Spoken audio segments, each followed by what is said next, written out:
우리에게 하늘에 속한 신령한 은혜를 허락하여 주시옵소서. 아니, 주님의 은혜로 우리를 부르시고 그 말씀으로 기름 부어 주셨사오니 그 부르심 안에 순종하며 살아가도록 하나님 아버지 인도하시고 이끌어 주시옵소서.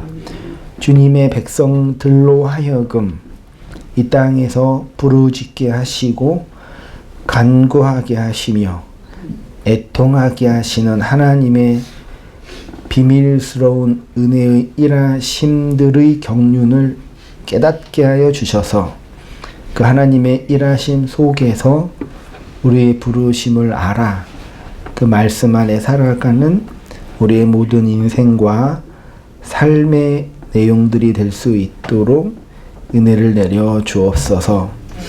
모세를 택하시고 그를 애굽에서 광야로 이끄시며 하나님의 말씀으로 새롭게 행하여 주시었던 것처럼 주의 교회들을 그렇게 애굽에서 이끄시어 하나님의 나라들로 하나님의 교회들로 세워주셨사오니 그 은혜의 부르심을 깨달아 오늘도 그 말씀 안에 안식을 누리며 살아가는 우리의 모든 삶들이 되도록 은혜를 베풀어 주시옵소서.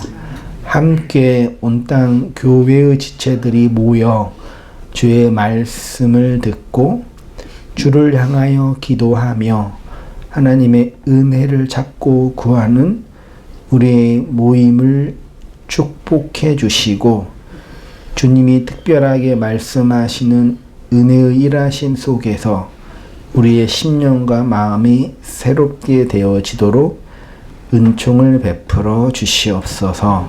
흩어져 있는 주의 교회들도 기억해 주시고 주의 말씀의 위로와 하나님의 행하심의 깨달음을 통해서 안식의 평강을 누리기에 부족함이 없도록 은혜를 베풀어 주시옵소서. 모든 것 주님께 의탁드리며 살아계신 예수님의 이름으로 간절히 기도하옵나이다. 아멘. 우리 함께 나눌 말씀은요, 출애굽기 오늘은 3장 1절부터요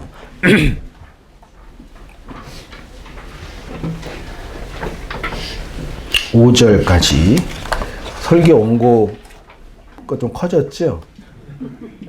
이게 12.5포인트로 제가 처음 전도사 사역할 때 청년들한테 저는 원래 말씀할 때부터 원고를 이렇게 만들어서 줬거든요. 청년들한테도요. 그때는 10포인트였어요.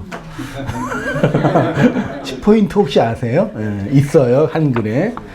점점 좀 이제 개척하고 나서는 11포인트로 바꾸고 성도님들이 너무 작다 그래가지고 이제 12포인트로 올렸는데 이제 제가 이제 안 보여서 한 또 5년 지나면 또 한 14포인트가 되고 나이 들어가고 이게 늙어가는 게 자연스러운 현상인데 불편하지만 불편한 건 어쩔 수 없지만 근데 왠지 모르게 우울함이 밀려오더라고요. 다 겪으셨나요? 우리 인생의 선배님들은요? 그래서 좀 더 잘 보이긴 보이는데 그렇게 됐습니다. 웃자고 말씀드리고요. 3장 1절부터 우리 5절 5절이니까요. 우리 함께 한 목소리로 함께 읽어보겠습니다. 3장 1절입니다. 시작. 모세가 그의 장인 미디안 광야 이드로의 양떼를 치더니 그떼를 광야 서쪽으로 인도하여 하나님의 산에 이르니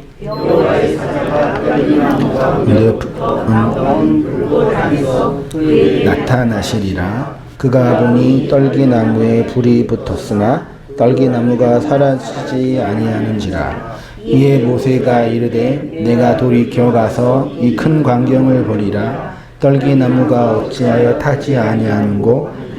그때 여호와께서 그가 보려고 돌이켜 온 것을 보신지라.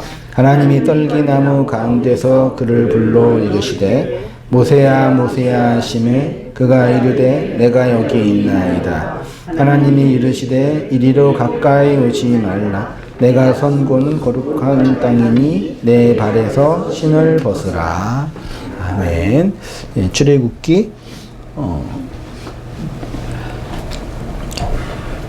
8번째 시간입니다. 제목을요, 내 발에서 신을 벗으라. 하나님의 나샬이라는 제목으로 말씀을 상고해 보도록 하겠습니다.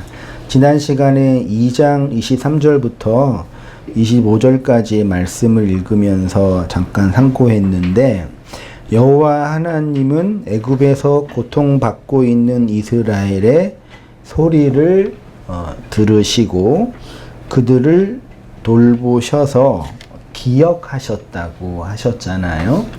이 말씀을 사람들이 이제 오해하여서 하나님이 고통받고 있는 이스라엘의 고통의 소리를 못 들었는데, 이스라엘 백성이 간절하게 부르짖고 힘들게 외치니까 그때 비로소 듣고 하나님이 기억하셨다라는 말씀이 아니라고 했죠. 여기 듣다가 샤마고요. 돌보다가 보다라, 알다 야다로서, 이게 기억이라는 하나님의 기억, 자카르 있죠. 하나님의 시를 가지고 있는 언약의 그리스도, 그걸 기억이라는 단어로 설명했는데, 그러니까 하나님은 기억하셨다는 얘기는 인간이 하나님께 부르짖기 이전에는 하나님이 망각하시거나 잊어버렸다는 의미가 아니라, 하나님의 시간이 이제 시간표대로 완성되어서 실현되었다라는 차원으로 뭐 했다고요? 자카르, 기억했다라는 얘기예요. 그래서 이 기억이라는 개념을 시간과 함께 연결하면 신약에서는 어떤 단어로 설명됐냐면 크로노스라는 하나님의 뭐예요? 때, 하나님의 시간의 완성, 시간의 실현이라고 표현되는 거라 그러죠. 우리가 많이 알고 있는 것처럼 갈라디아서 4장 4절에 뭐가 참해요? 요 때가 뭐라고요? 크로노스라는, 물론 시간이라는 게 뭐 이 물리적인 시간도 있고 영적인 시간도 있고 질적인 시간도 있는데, 아무튼 하나님의 구원의 완성을 위한 그 시간이 충만해질 때의 시간을 때라고 했잖아요. 그러니까 하나님이 아무 때나 그냥 계획 없이 당신의 일을 하시는 것이 아니라 하나님의 시간표가 완성이 되는 그 과정 속에서 일을 하시는 건데, 예수님이 이 땅에 오신 그 시간이 뭐 정치적인 문제든 어떤 세계의 어떤 군사적인 문제가 아니라 하나님의 크로노스의 시간이 충만해질 때 누가 오셨다고요? 예수가 인카네이션, 임하셨다라는 거지. 역사 속에서. 그런 것처럼 우리 인생 속에서도 하나님이 언제 오세요? 우리가 부르짖을 때, 우리가 힘들 때, 인생들이 어려울 때 오셔요? 그럴 수도 있지만 하나님의 때가 완성이 될 때, 하나님의 시간표 안에서 하나님이 당신의 일들을 이루어 가시는 거죠. 그러니까 우리가 뭐 소위 말해 전도도 하고 어떤 일을 해서 그 일에 대한 결과로 일이 나타지는 것은 이 세상의 영역인데, 하나님의 일은 그게 돼요, 안 돼요? 그게 원인과 결과처럼 돼요, 안 돼요? 그게 안 되는 거죠. 원인이 누구한테 있는 거예요? 하나님 안에 있고, 결과도 하나님 안에 있는 거죠. 우리는 그 원인과 결과 안에서 하나님의 부르심과 이끄심을 따라 끌려가는 존재로 세워져 있는 거죠. 그것이 오늘 마지막 절에 있는 것처럼 뭐라 그래요? 내 발에서 신을 벗으라. 아니, 그냥 하나님이 불렀으면 그냥 오셔서 그냥 신발 벗기시면 되지. 굳이 밖에서 뭐하라 그래요? 너 신을 벗으라 라고 모세에게 어떤 일을 하는 것처럼 이제 표현하고 있는 말씀이에요. 그게 크로노스의 시간의 개념이라 했으면, 하나님의 1페이지 오른쪽입니다. 라와 자카르는 이 때의 개념이라고 했고요. 하나님은 오래 전부터 아브라함에게 언약을 하셨고, 아브라함과 맺은 언약 속에서 하나님이 불로 지나가셨던 것처럼 당신의 죽음으로 그 하나님의 언약을 완성하시겠다고 말씀하신 것입니다. 그러니까 때가 찼다라는 것은 고통의 때가 차니까 부르짖게 된 것이고, 이는 당연히 율법적인 종교에 만족하며 살아가는 자들에게는 복음이 들려지고 이해할 수가 없는 거죠. 왜요? 하나님의 크로노스의 시간이 아직 플레로 충만하게 되지 않게 된 거니까요. 그래서 어쩔 수 없이 수고와 명예 속에서 살아가게 된다. 그렇게 말씀을 생각하고 나누었습니다. 이 페이지로 가셔서 3장 1절 다시 보시면, 모세가 장인 미디안 제사장 이드로의 양을 치더니 그때를 광야 서쪽으로 인도하여 하나님의 산 호렙에 이르게 됐다라고 1절이 말하고 있습니다. 요 호렙이라는 단어가요, 하라부라는 단어에서 왔는데 바짝 마르다, 황폐하다라는 뜻이래요. 이것과 같이 사용된 단어가 무슨 산이에요? 시내산이. 그러니까 호렙산의 다른 명칭이 시내산이고, 시내산의 다른 명칭이 호렙. 그러니까 호렙이라 불려지는 시내산, 뭐 이렇게 이해하시면 되고, 나중에 이제 이 호렙산이라고 불려진 시내산에서 뭘 받아요? 십계명을 받게 되고, 십계명을 받을 때 하나님이 뭘로 나타나셨어요? 연기 가운데 불 속에서 임하셨잖아요. 근데 오늘 본문에도 뒤에 보면은 떨기나무에 뭐가 있어요? 불이 나고 있는데, 떨기나무가 불타서 없어지지 않고 계속 있는 것을 보면서 모세가 이게 뭐야 한 거라고 이제 본문이 말하고 있습니다. 2절 보시면, 여호와의 사자가 떨기나무 가운데로부터 나오는 불꽃 안에서 그에게 나타나시리라. 그가 보니 떨기나무에 불이 붙었으나 그 떨기나무가 사라지지 아니한지라. 이에 모세가 이르되 내가 돌이켜 가서 이 광경을 보리라. 떨기나무가 어찌하여 타지 아니하는고 하니 라고 되어 있네요.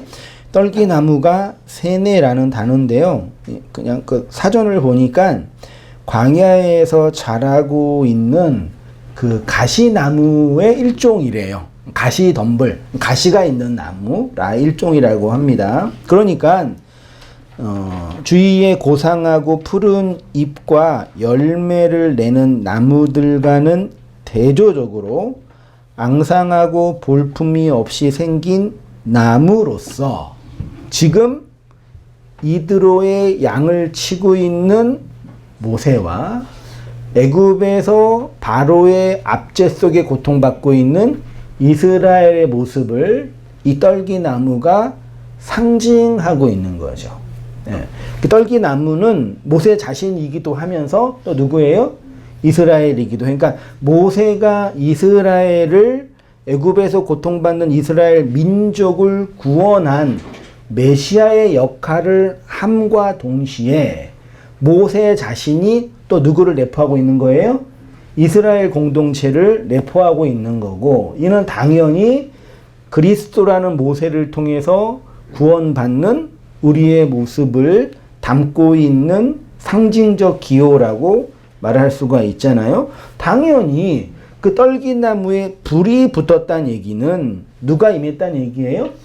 하나님이 영으로 임했다. 원래 모든 종교에서의 불은 신적인 능력과 임재를 상징하는 것으로 여겨지는데, 구약 성경에서도 하나님의 임재하면 뭘로 나타나요? 뭐 구름으로도 나타나고 뭐 번개로도 나타나고 등등이 있지만 대표적인 게 불이죠. 그래서 하늘에서 불이 떨어져서 소돔과 고모라가 멸망하고, 하늘에서 불이 떨어져서 잘못된 불로 섬기고 있는 제사장들이 불타서 죽고, 이 땅에서 섬기고 있는 제사 속에서 불이 떨어져서 불타, 이렇게 다 어떤 그 이상적인 현상이지만 내용적으로는 뭐야? 하나님이 이 땅에 임하심, 내려오심을 상징하는 거고, 그 불은 결국은 또 뭐예요? 신약에 와서는 성령이고, 그 성령은 또 뭐예요? 말씀인 거죠. 그러니까 불과 같은 말씀은, 불이라는 뜨거운 말씀이라는 의미도 되지만 그거 자체가 하나님의 뭐라고요? 말씀인 거. 그러니까 불이 임한 건 뭐가 임한 거예요? 말씀이 임한 거죠. 그 말씀이 임했다는 얘기가 우리에게 뭐가 있다? 하나님의 불이 있다라고도 표현하는 겁니다. 아무튼 이렇게 떨기나무에 불이 타고 있었는데 하나님이 특별히 임재했다라고 말씀드릴 수가 있겠습니다. 이 불과 관련된 이야기가 많이 있잖아요. 창세기 15장 17절에 해가 져서 어두울 때 연기나는 풀무가 보이며 타는 횃불이 쪼갠 고기 사이로 지나더니 어떤 말씀인지 이해되시죠? 모세가 아니라 아브라함과 하나님이 언약을 맺었는데 뭘로 지나갔다고요? 불로 어디 사이를요? 쪼갠 고기 사이. 고기가 죽었죠. 근데 아브라함 지나가요, 안 지나가요? 아브라함 지나갔어, 안 지나갔어요? 안 지나갔어요. 뭐만 지나가요? 불만. 그 누구의 죽음이에요? 하나님의 죽음으로 너와 내가 맺은 언약을 내가 이루겠다라는 약속인 거죠. 나중에 또 보겠지만 출애굽기 19장 18절에 시내산에 연기가 자욱하니 여호와께서 불 가운데서 거기 강림하심이라. 그 연기가 옹기점 연기 같이 떠오르고 온 산이 크게 진동한다. 뭐 낮에는 구름 기둥, 밤에는 불기둥 말씀 많이 알고 계시고 3페이지로 가셔서 여호수아 11장 11절에 이건 같이 아니 나중에 봐야겠구나. 그 가운데 모든 사람을 칼로 쳐서 진멸하여 호흡이 있는 자는 하나도 남기지 아니하였고 또 하소를 뭘로 살랐다고요? 불. 여기 이제 하나님의 하렘이라는 차원이라고 말씀드렸고 누가복음 3장 16절에 요한이 모든 사람에게 대답하여 이르되 나는 물로 너희에게 세례를 베풀거니와 나보다 능력이 많으신 이가 오시니 나는 그의 신발 끈을 풀기도 감당하지 못하겠노라. 그는 성령과 불, 성령 즉 불로 너희에게 세례를 준다. 그러면서 이제 비교한 게 뭐예요? 세례 요한은 나는 신발 끈을 풀기 못해. 이게 가장 낮아지시 뭐 그런 건데 오늘도 뭐가 등장해요? 어떤 기호가 등장해요? 신발 등장하죠. 근데 하나님이 모세에게 신발을 뭐라 그랬어요? 신발을 왜요? 내가 선 곳은 거룩한 곳. 뒤에 말씀드리겠지만 신은 뭐 할 때 뭐 할 때 신어요? 말이 이상하다. 말도 안 되는 질문이죠. 뭐 할 때 신어요? 밖에 나갈 때. 아이 미안해, 죄송해요. 언제 벗어요? 들어올 때. 그러면 하나님이 여호와 하나님이 모세한테 또 신을 벗으란 얘기는 나가서 돌아다니란 얘기예요? 들어오란 얘기예요? 그렇죠. 그러니까 요거를 신을 벗는다는 얘기를 지난주에 말씀드린 것처럼 로닝 커닝햄인가 아무튼 예수전도단 그 만드신 그분은 이 본문을 가지고 헌신이라는 주제로 아주 굵직하게 책을 써서 지금도 많이 팔리고 있는 책이고, 그러니까 내가 헌신하고 여러분이 헌신하면 누가 일하신다고요? 하나님이 일하신다. 우리는 작게 헌신했지만 그 작은 헌신으로 하나님이 크게 역사한다. 우리 이 YM 전도 단체를 보세요. 저의 작은 헌신으로 시작됐지만 이렇게 커졌어요. 여러분도 헌신하면 이렇게 하나님의 큰 일을 할 수 있어요. 놀라운 복음이죠. 그러니까 아닌가? 지금도 많이 팔리고 많이 대중적으로 인기 있는 책이에요. 제자훈련할 때 꼭 읽어보는 책이잖아요, 그 책이요. 근데 이거는 이제 물론 우리 인간의 하나님의 나라에 대한 참여를 하나님이 그 일을 통해서 당신 일을 하시는 거 분명하지만 그걸 제가 간과하지는 않겠습니다. 본문은 모세의 헌신을 요구하는 게 아닌 거죠. 본문은 너가 지금 애굽에서 40년 동안 왕자로 지내고 미디안 광야에서 40년 동안 뭘로 지내고 있어요? 양떼를 치는 그냥 평범한 사람으로 지내고 있는데 이제 네가 하나님의 나라에서 헌신할 때다 이 얘기가 아니라 내가 너를 나의 나라로 물론 이게 뭐 결국 성전으로 뭐 한다는 얘기예요? 이끌어내겠다라는 말씀인 거죠. 모세의 헌신이나 노력은 옆에서 볼 때 피상적인 한 내용에 불과한 거죠. 그래서 인간이 헌신하고 인간이 노력하면은 교회가 부흥이 돼요, 안 돼요? 제가 말하는 부흥은 하나님이 일하시고 역사하는 부흥이 아니라 인간이 모여서 이러저러한 일들을 하는 인간의 모임이 돼요, 안 돼요? 돼요. 그래서 우리가 온땅교회가 사람이 많아지려면 여러분 어떻게 하셔야 돼요? 이럴 때는 다 이렇게 땅만 보고 계시고 대답을 안 하시고 여러분 뭐 하셔야 돼요? 열심히 전도하시고 열심히 헌신하셔야 돼요. 그치요? 그러니까 부흥이 안 되는 이유는 다 누구 때문이에요? 여러분 때문이에요. 여러분 일을 안 하셔가지고 이게 부흥이 안 되는 거예요. 근데 제가 말씀드리고 싶은 건 뭐냐면 그렇게 했다고 쳐요. 예? 우리가 이 중요한 이 온땅교회를 지키기 위해서 열심히 해가지고 이렇게 전도도 하고 사람들 데리고 해서 그러면 사람이 어떻게 돼요? 많아지게 되고 많아지게 되면 헌금도 많아지고 그러면 우리가 지하에서 어디로 올라갈 수 있어요? 지상 올라갈 수 있잖아요. 그건 부흥이에요? 그러니까 물리적인 성장인데 성경이 우리에게 요구하는 하나님의 일은 그게 아닌 거란 얘기예요. 그게 뭐 제가 나쁘다, 그거는 악마의 일이다, 굳이 이렇게 말씀 안 드릴게요. 근데 그렇게 다 노력해가지고 나름대로 자기의 단체, YM이든 뭐 CCC든 혹은 종교단체든 혹은 법인이든 다 크게 해서 크게 올라갔어요. 그렇죠? 크게 올라가지고 뭐 해요? 싸워요. 그렇죠? 네가 진리다, 내가 진리고 너가 비진리다. 겉으로 볼 때는 그런 진리의 싸움이라고 말하지만 결국은 다 뭐예요?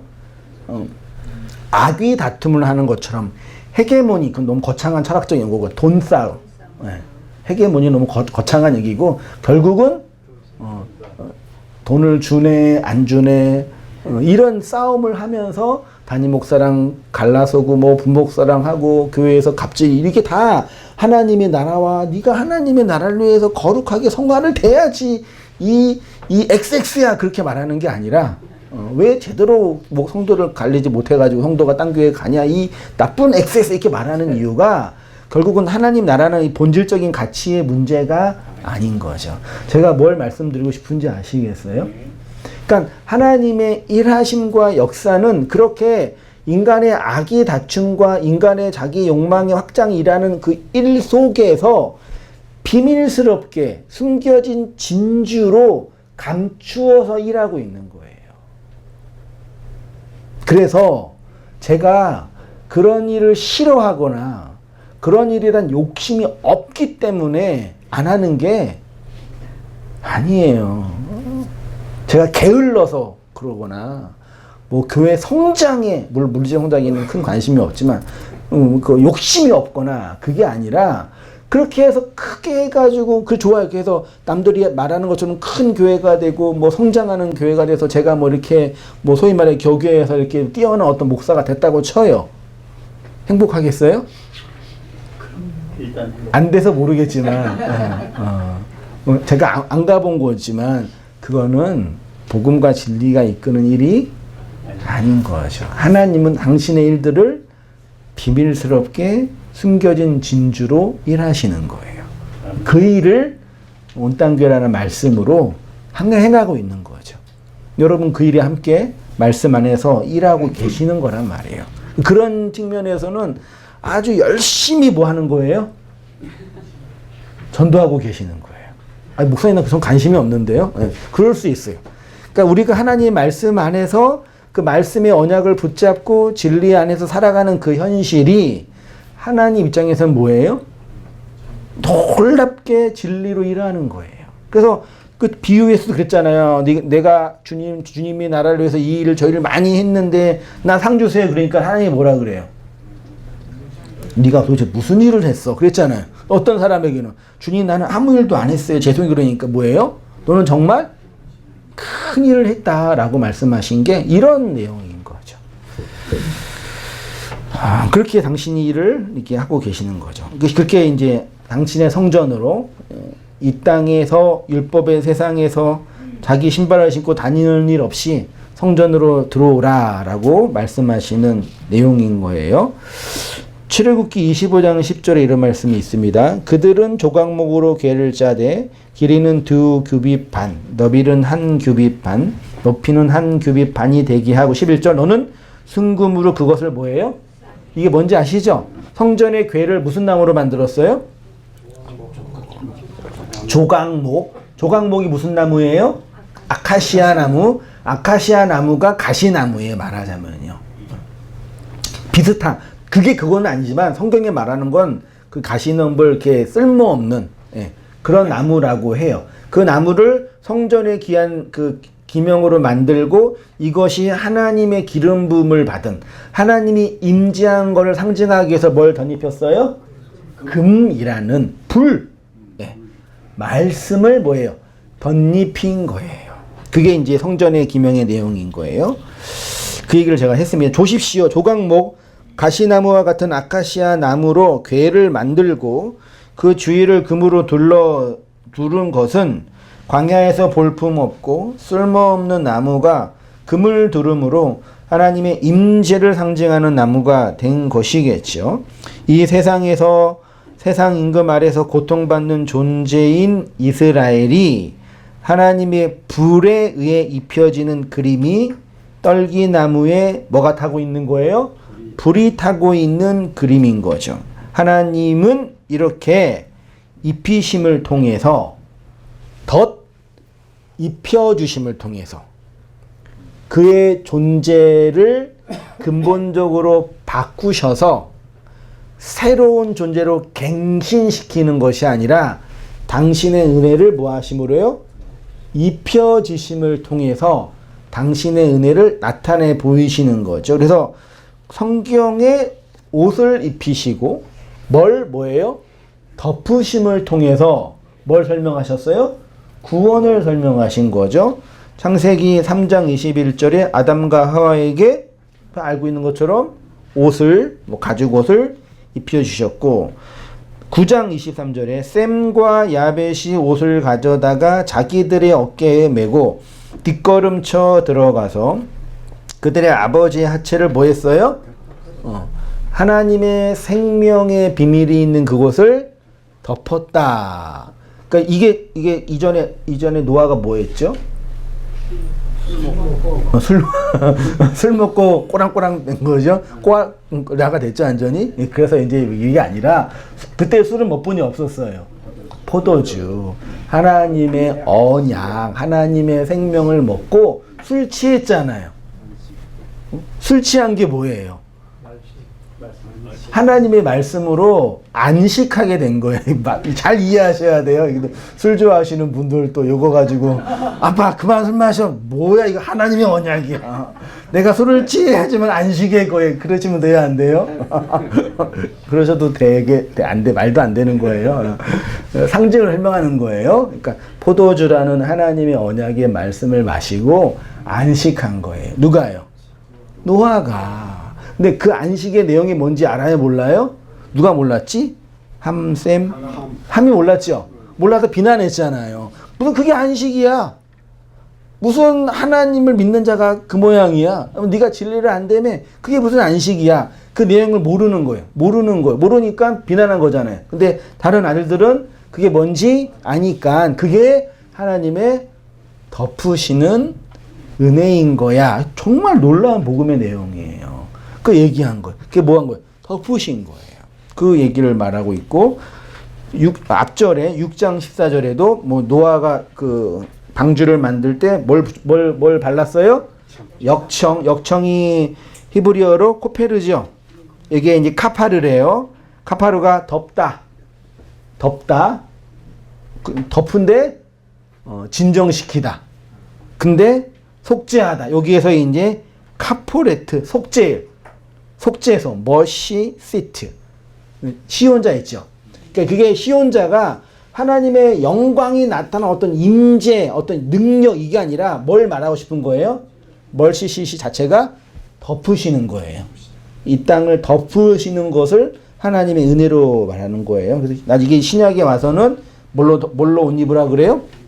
그리스도로 옷 입어라, 옷 입혀진다라는 체제로 많이 이제 말씀하신 거죠. 그러니까 지금 떨기나무에 불이 타고 있는데, 떨기나무가 불이 타는데 불이 타요, 안 타요?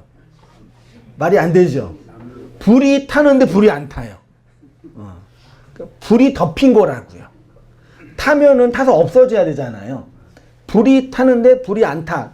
계속 불이 있는 거죠. 그러니까 모세가 신기해서 보고 있는 거죠. 그게 하나님의 떨기나무와 같이 가시나무와 같은 인생을 뭐 하시는 거예요? 덮고 계시는 거다라고 말하고 있는 겁니다.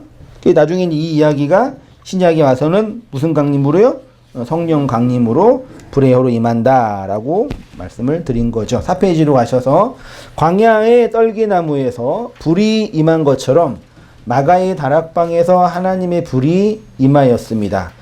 그때 비로소 교회가 뭐 했어요? 뭘 시작했어요? 선교를 시작했어요. 근데 그 선교는 뭐예요? 구원이란 말이에요. 그래서 이 모세를 통해서 이스라엘 백성이 애굽에서 뭐예요? 애굽이죠. 이스라엘 백성의 애굽은 하나님 나라의 선교예요. 우리가 이해하는 선교는 내가 복음을 알고 있으니까 복음을 알지 못하는 이방인에게 전도하는 걸 선교라 그러잖아요. 그렇죠? 근데 이스라엘 백성이 출애굽하는 건 그런 의미에서 선교예요? 아니죠. 근데 그게 선교라고요. 왜요? 그게 뭐이기 때문에? 구원이기 때문에. 출애굽하여 광야를 통해서 어디에 들어가요? 가나안 안으로 들어가는 게 뭐예요? 하나님 나라의 선교라고요. 왜요? 그 안에 있는 누구를 쫓아내요? 가나안의 11족속이라고도 하고 7족속이라 하는 그 족속을 뭐예요? 쫓아내는 게 뭐라고요? 그게 선교라고요. 그러니까 가나안에 있는 족속이 우상을 숭배하는 나쁜 사람들이니까 그들을 하나님의 진리의 불로 헤렘 태워서 죽이고 살해하는 것으로 설명이 됐는데 의미는 그들을 뭐 하는 거예요? 쫓아내는 거라고요. 왜냐하면 가나안의 7족속은 뭐기 때문에? 귀신 들려 있는 자들이기 때문에. 나중에 이제 이게 예수님의 사역 속에서 누구였지? 말씀 제가 썼는데 7 귀신 들려 있는 마리아, 마리아 여자. 마리아가 7 귀신 들렸잖아요.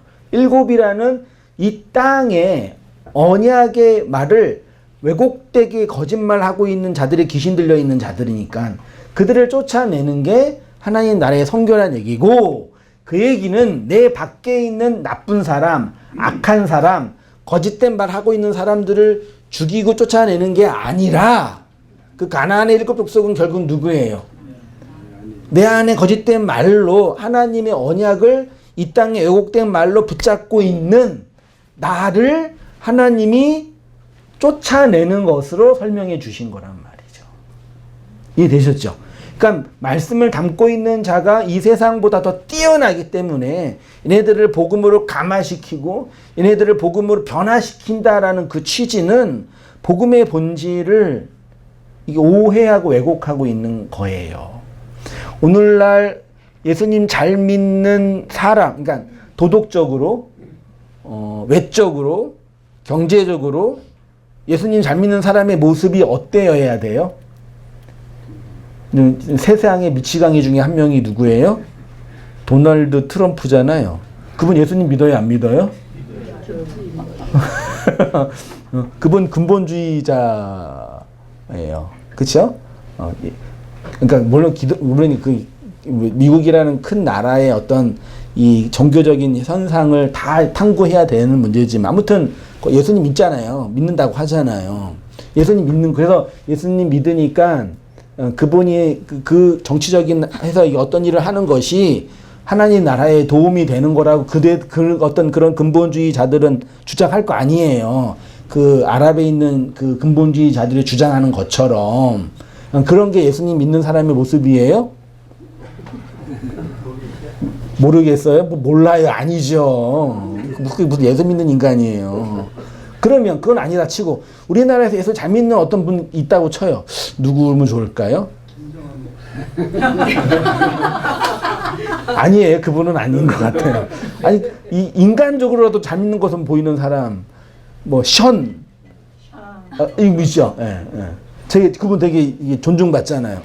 그런 정도 돼야지 잘 믿는 거죠. 혹은 또 누구죠? 그 코미디언 중에 예수 잘 믿는 그런 분은 계시던데 CNN에 기독교 방송에 나와가지고 막 성경도 말씀하던데 아무튼 이렇게 조혜련 뭐 이런 분 공인이니까 말해도 상관없죠. 이런 분들은요. 예수 잘 믿는 분들이죠. 한숨을 쉬면 어떡해요. 그러니까 아까 제가 처음에 예를 든 사람들은 차치하고 도덕적으로, 윤리적으로, 외적으로, 인격적으로 자신들이 예수님 잘 믿는다라고 생각할 때 어떠한 성향이 있냐면 내가 잘 믿으니까 그렇지 않는 사람한테 뭘 줘야 돼요? 도전을 주든지 어떤 높은 위치에서 뭘 이렇게 시여해 주는 입장으로 내가 살아야 한다는 마인드가 있어요. 그렇죠? 그게 어떤 거냐면 내가 진리를 알고 있는 사람으로서의 무슨 감이에요? 책임감은 좋은 말이지만 책임감의 또 다른 표현은 우월감이거든요. 네. 그래서 내가 뭐 이렇게 시여하고 뭐 본이 되고 이렇게 해야지만 그 사람이 예수님을 잘 믿게 된다라고 생각하는 거죠. 아직 잘 모르겠어요. 그 부분은요. 우리가 어떤 사람의 도덕성과 윤리성의 화려함을 보면서 내가 너가 믿고 있는 그 종교, 그 본질을 따르고 싶다 이렇게 말하는 사람들이 없지는 않으니까 잘 모르겠어요. 근데 선교는 그렇게 내가 우월감을 가지고 귀신 들려 있고 연약한 자들을 이렇게 감화하고 변화시켜서 뭘 해주는 것이 아니라 내가 일곱 귀신 들려 있는 거짓된 말로 이 세상을 거짓으로 보고 있는 가난이라는 걸 인식하는 것이 하나님 나라의 뭐라고요? 선교고 전도란 얘기예요. 그런 의미에서 진정한 의미의 전도는 별로 일어나지 않아요. 별로요. 그래서 외적으로 전도를 잘하면 종교적인 형식과 제도와 정치 구조가 돼요. 네. 물론 그 속에 복음의 본질이 없다라고 말할 수는 없지만 그렇지 않은 경우가 역사와 인생을 통해서 설명할 수가 있단 말이죠.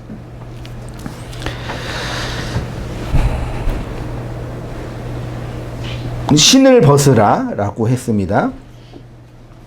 모세가 신었던 신은 뭐 고대 신이니까 샌달이겠죠. 운동화 그런 거 아니에요.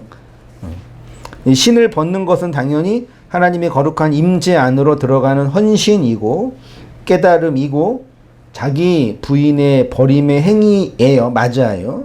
신을 벗는 것은 집 밖으로 신는 건 나가는 것이고 벗는 거는 집 안으로 들어가는 거예요. 여기서 말하는 집은 당연히 성전이겠죠. 모세는 지금 이방인의 모습으로 광야에서 유리하고 방황하고 있죠.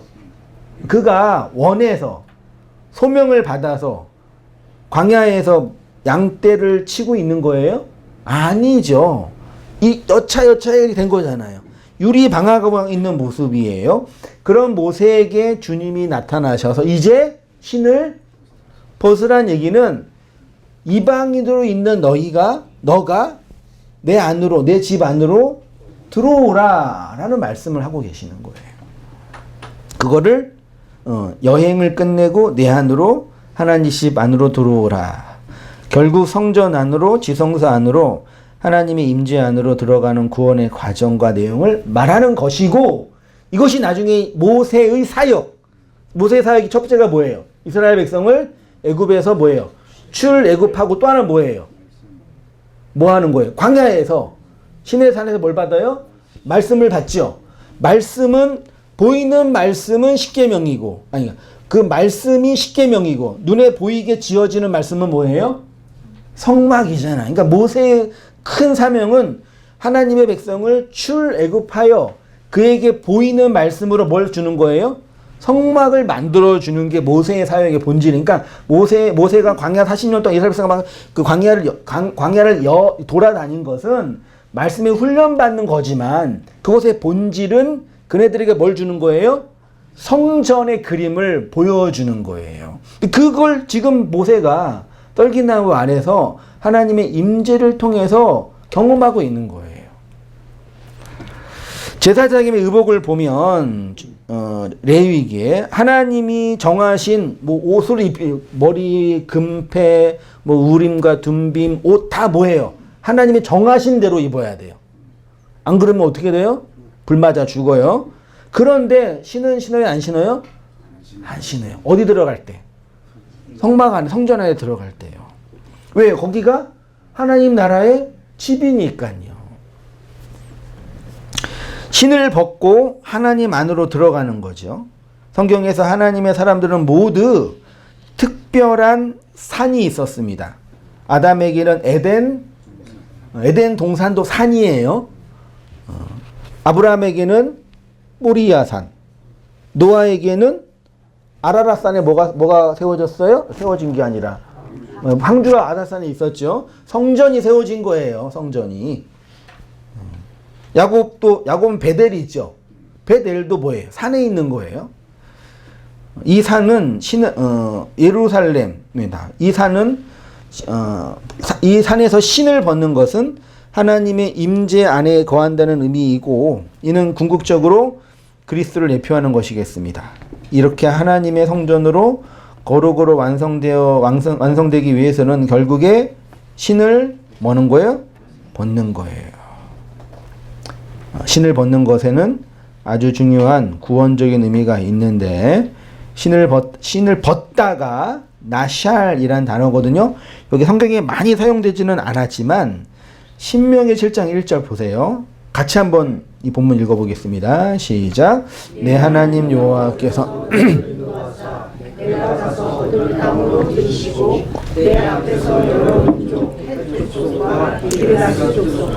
아모리 족속과 가나안 족속과 브리스 족속과 히위 족속과 여부스 족속 곧 너보다 많고 힘이 있는 7 족속을 쫓아내실 때에 내 하나님 여호와께서 이 민족을 내 앞에서 점점 쫓아내시리니 너는 그들을 급히 멸하지 말라. 두렵건대 들짐승이 번성하여 너를 해할까 한다.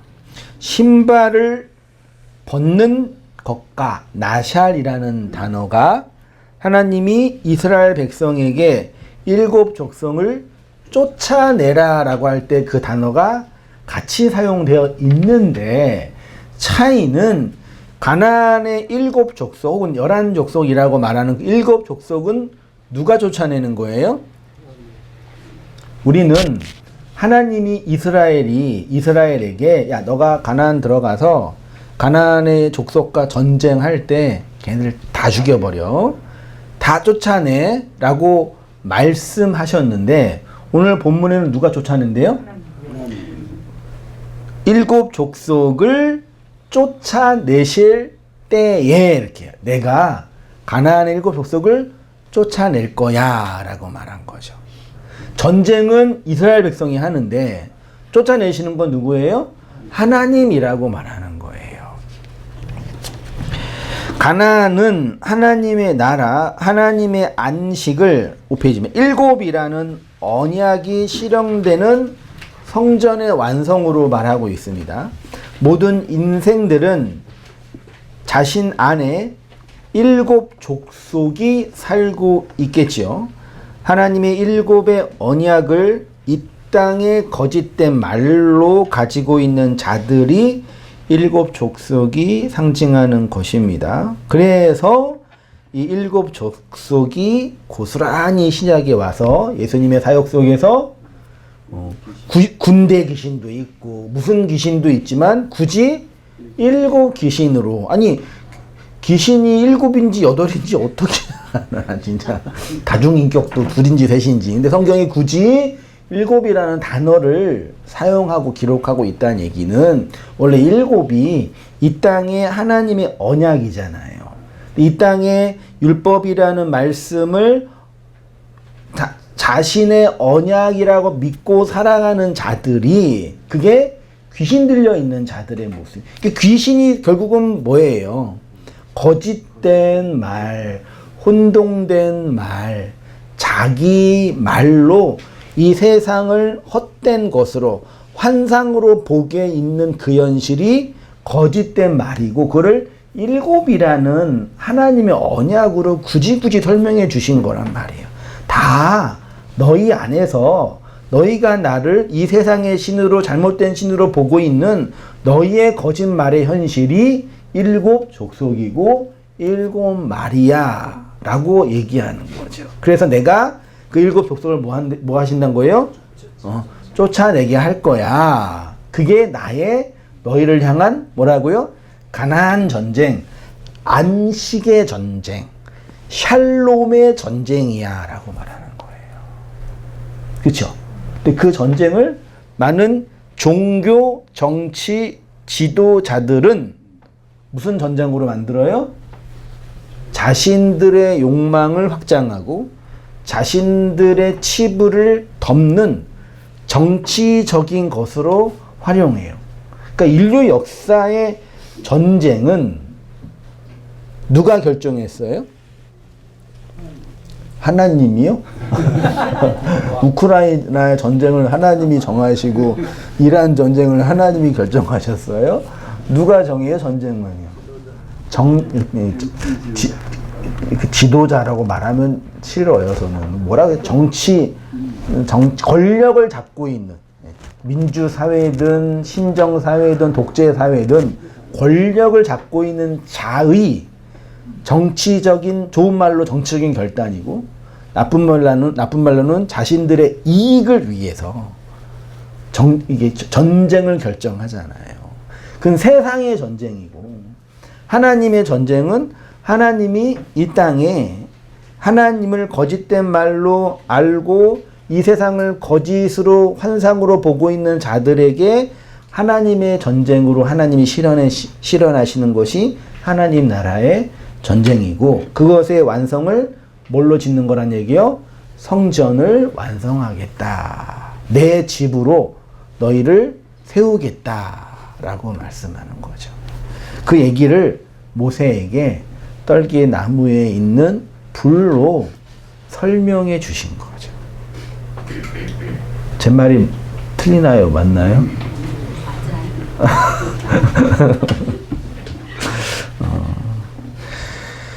그래서 진정한 구원은 율법이라는 귀신을 쫓아냄으로 실현되는 것입니다. 7 귀신 들렸다는 것은 이 아래의 세상에서 집을 찾지 못하고 성전을 찾지 못하고 안식이 없이 떠돌아다니는 유리하고 방황하는 인생의 모습인 것이요.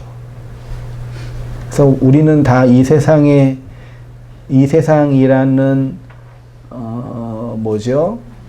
거짓된 세상을 떠돌아다니는 뭐예요? 홀령이고 귀신이죠. 그러나요? 그런 것 같아요. 저는요. 여러분은 잘 모르겠는데 그래서 안식을 찾고 쉼을 구하고 무엇인가 밖에 있는 것들을 이루고 싶은 마음이 늘 있는데 그래서 우리가 그림자로 밖에서 열심히 일하고 어디 들어가면 쉬어요? 집에 들어가면 쉬는 거잖아요. 그 집이 그냥 이렇게 하우스의 집이기도 하고 홈이라는 집이기도 하지만 아무튼 그게 이제 성전의 개념이라는 얘기고 이 세상의 거짓된 말, 세상도 거짓이고 누구도 거짓이에요? 나도 거짓이니까 나도 세상을 속이고 세상도 나를 속여요. 그러니까 내가 세상한테 속임을 받는다고도 말할 수 있지만 내가 또 누굴 속여요? 세상을 속이는 거죠. 서로 속고 속이면서 이 세상을 살아가는 게 인생의 모습이고, 그게 내가 충분히 알지 못했기 때문에 행동한 것도 있고, 알아도 나의 이기적인 욕망 때문에 행한 것도 있지요. 아무튼 우리는 이 세상에서 이 아홉이라는 세상, 구천이라는 세상을 떠돌아다니는 홀령들, 안식에 거하지 못하는 홀령들의 모습이고, 어떤 분들은 이제 그 거짓된 말에서 나와서 하나님 안식 안에 거하는 모습으로 사는 분들이 있고, 어떤 분은 여전히 왔다 가다 하면서 이건가 저건가 그러기도 하고 다양하게 있는 거겠죠. 그게 이제 인생의 모습이고, 본문은 그렇게 이 세상에서 자기 신을 신고 어딘가 갖고 있는 인생의 모습들을 하나님의 성전으로 이끄시는 내용이라고 말씀드리고 싶습니다. 마지막 읽고 마칠게요. 그래서 하나님의 집 안에 들어가려면 뭘 벗어요? 신을 벗는 거예요. 우리의 외적인 헌신을 추구하고 요구하는 게 아니에요. 그 신은 누가 벗겨주세요? 하나님이 벗겨주세요. 그리고 그 신은 거짓된 말을 죽이는 거예요. 그리고 신발을 벗어야, 신을 벗어야지 세상이라는 율법 밖에서 돌아다니지 않고 하나님의 성전 집 안에서 뭐 해야 돼요? 안식, 샬롬, 일곱이 진정으로 완성되는 그 안식을 얻게 되는 거죠.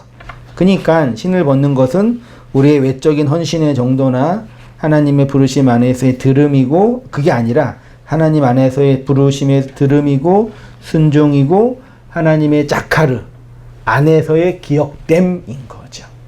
그렇게 우리가 하나님을 알고 하나님의 언약 안에서 기억된 존재인 것을 이 말씀을 또 들으면서 깨닫고, 그렇게 신을 벗으셔서 하나님의 성전 안에서 안식하며 살아가는 우리 모든 성도님 되시기를, 저와 여러분 되시기를 주님의 이름으로 간절히 기도드립니다.